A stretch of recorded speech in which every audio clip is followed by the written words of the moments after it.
बहुत धुआंधार तकरीर की, उन्होंने जो बात की वो भी बाद में सुनाएंगे। पहले हुकूमत ने ये फैसला क्यों किया कि जी नहीं करने देंगे, और उसके बाद फिर 3-4 दिन हुआ और आज फिर मौलाना साहब ने भी ये कहा कि अब देख लिया कि हमने कल डंडा दिखाया और आप लोग जो हैं वो बिच गए। तो ये पहले हुकूमत को नहीं बस ख्याल करना चाहिए कि इस तरह की बाहर कोशिश ही ना करें, करने दें जलसा? शुक्रिया जी। सबसे पहले बात तो ये है कि आज का जलसा का सारा पोल था, और जब ताल्लुक हुकूमत ने बिल्कुल क्लियरली कहा कि आप जलसे कर रहे हैं, वो कर रहे हैं। उनको मना किया कि परसेंटेज की आज 8.5% है, हाईएस्ट है, हाईएस्ट पॉजिटिव। इन्होंने पेशावर में जलसा किया, हम वार्न करते रहे कि कोरोना बढ़ जाएगा, लेकिन कोरोना जो है उसकी 20% बढ़ा जलसे के बाद। हमारी कोशिश थी कि अवाम को हम बचाएं, अवाम की जिंदगियों को बचाएं। और कल परसों जो इन्होंने वहां तोड़े, शीशे तोड़े, ये तोड़ा, वो गाड़ी के शीशे तोड़े, ताले तोड़े, उसके बाद इन्होंने जो देखा कि इस वक्त बस नहीं चल रहा, तो इन्होंने फिर वार्निंग्स देनी शुरू कर दी। आप बयान पढ़े मौलाना फजलुर रहमान का, वो कह रहे हैं कि जी अगर 4-5-6 बंदे मर भी जाएं तो कोई बात नहीं। और फिर उन्होंने कहा कि जी हम डंडे लेके निकलेंगे, और आपको पता है कि वो उनका जो डंडा बरदार है उसमें तो आवाम के ऊपर इसी चक्कर में बहुत कुछ हो सकता है। तो हमने कहा कि अवाम को इन्होंने तो झोंस दिया, लेकिन हमें ख्याल करना चाहिए, बिकॉज ये बहुत कोशिश कर रहे हैं कि कोई अवाम का ऐसा वाकया हो जाए जिसको ये पेश करके फिर ये कुछ और ही बना लें। तो इसलिए जब उन्होंने कहा कि हम डंडे लेके निकलेंगे, और कहा कि जी अगर बंदे मर भी गए अवाम तो कोई बात नहीं, वो तो अब उनके बकौल के जी कोविड-19 जो है वो कोविड-19 से ज्यादा सेक्टर जो है, तो अवाम को हम बचाना हमारा तो ताल्लुक है ना। और फिर इन्होंने वो जो एक घंटा घर में किया, वो तो हमारी उसी में जब हम जलसा करते थे तो वो भर जाता था। आपने उनकी सड़कें देखी हुई हैं, आप वहां 1000 बंदा लाए तो भर जाती है।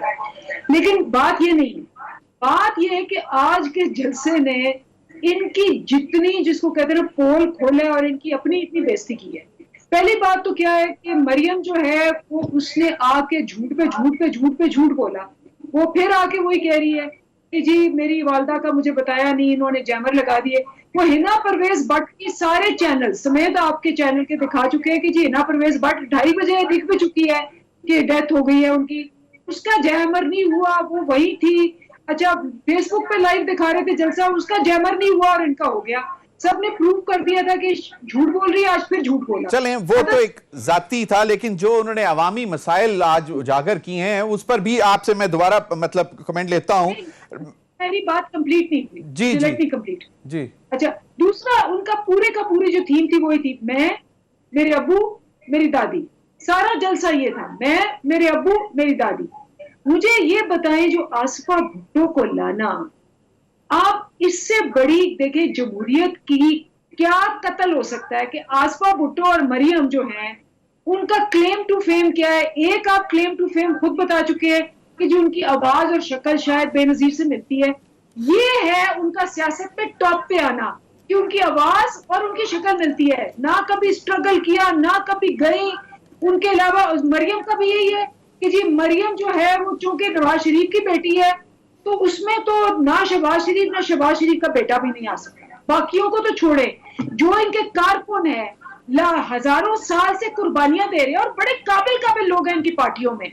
मतलब शाजिया मरी और ये जो है डॉक्टर शाजिया जो है इनकी पीपल्स पार्टी की, वो 20 साल से लगी रहे।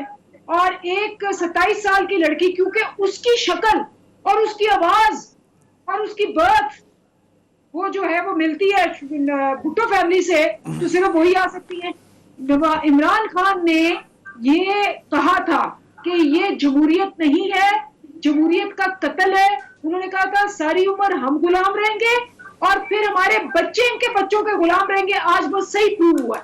सही। चलें आपका मौकफ आ गया, लेकिन खुर्रम आई एम सॉरी, मुझे ब्रेक का कहा जा रहा है, तो ब्रेक के बाद आप जरा तसल्ली से इन तमाम बातों का जवाब दे दीजिए। और नाज़रीन अभी वक्त हुआ है एक ब्रेक का। ब्रेक के बाद ये भी एनालाइज करेंगे कि दो सियासी हरीफ बहुत एक दूसरे के खिलाफ रहे, उन दोनों सियासी हरीफ जो कि वज़राए आज़म भी रहे, फिर मोहतरमा बेनज़ीर भुट्टो और मियां नवाज शरीफ साहब, उन दोनों की साहबजादियां आज हाथ में हाथ डालकर लोगों को दिखा रही थीं कि ये सियासी हरीफ आज इकट्ठे हैं लेकिन हुकूमत के खिलाफ।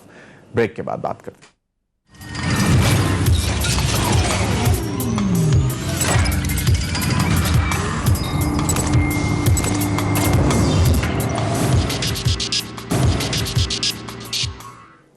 वेलकम बैक जी। राजा साहब, खुर्रम साहब, अब आप बताएं कि एक तो ये कि आप लोगों को वाकई परेशानी नहीं है कि मुल्क में इस वक्त कोरोना है, सीरियस है, और ना हम तवक्को कर रहे थे कि लोगों को आगाह भी किया जाएगा, लेकिन ज़्यादातर जो विजुअल्स वहाँ पे आए वो यही थे कि लोगों ने SOPs का भी ख्याल नहीं किया हुआ था, और स्टेज से शुरू में मतलब जलसे से पहले तो लोगों को कहा गया, लेकिन उसके बाद तो किसी ने कोई परवाह भी नहीं की। और जिस तरह अभी अंदलीब साहिबा बता रही थी कि मुल्तान तो एक टिकिंग बॉम्ब बना हुआ है ऑलरेडी कोरोना की वजह से। बिस्मिल्लाहिर्रहमानिर्रहीम। ज़मीर भाई बहुत शुक्रिया, आपने मौका दिया, आज अपने प्रोग्राम में बुलाया। मैं आपकी बात का जवाब देने से पहले आज फाउंडेशन डे पे ज़रा थोड़ी सी बात करना चाहूँगा। आज मेरी जमात पाकिस्तान पीपल्स पार्टी का 53rd हम फाउंडेशन डे मना रहे हैं। और ज़मीर भाई ये एक जो 1967 से लेकर आज तक एक लंबी तारीख़ है, जद्दोजहद की तारीख़ है, कुर्बानियों की तारीख़ है, मुश्किलात की तारीख़ है, एक कांस्टेंट लड़ाई की तारीख़ है जमहूरियत के लिए। और इस लंबी लड़ाई में हमने बहुत कुछ खोया। हम वो वाहिद सियासी जमात है पाकिस्तान की कि जिसकी लीडरशिप, जिसका सर इसके तन से 2 दफ़ा जुदा किया गया, और लीडरशिप से लेकर कारकुनों तक लोगों ने कुर्बानियाँ दी, जान की कुर्बानियाँ दी, माल की कुर्बानियाँ दी, जेलें खाई, गिरफ्तारियाँ हुई।